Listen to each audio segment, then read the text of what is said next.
Hello दोस्तों, नमस्कार। कैसे आप सब? उम्मीद करते हैं आप सब बहुत ही अच्छे होंगे। आपका स्वागत है नेहा भोजपुरिया ब्लॉग में। आज हम सुनाने जा रहे हैं एक धमाकेदार चुटकुला गीत।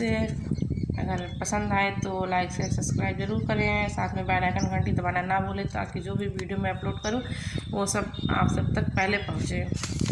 चलिए जी, सुनाती हूँ।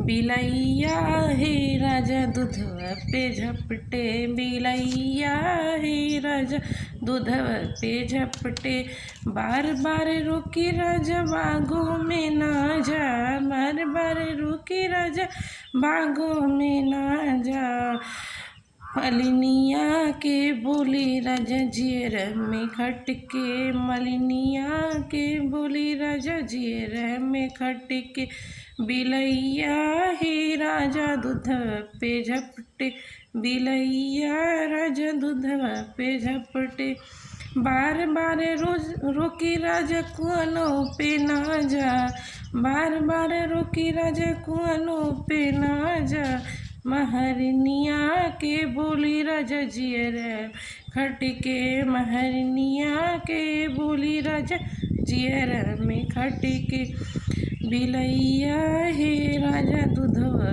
पे झपटे, बिलैया हे राजा दूधवा पे झपटे, बार बार रोकी राजा तालों पे ना जा, बार बार रोकी राजा तालों पे ना जा, धोबिनिया के बोली राजा जियर में खटके, धोबिनिया के बोली राजा जियर में खटके, बिलैया हे राजा दूधवा पे झपटे, बिलैया हे राजा दूधवा पे झपटे, बार बार रुकी राजा महलों में ना जा, बार बार रुकी राजा महलों पे ना जा, ननदिया के बोली राजा जियर में खटके, ननदिया के बोली राजा जियर में खटके।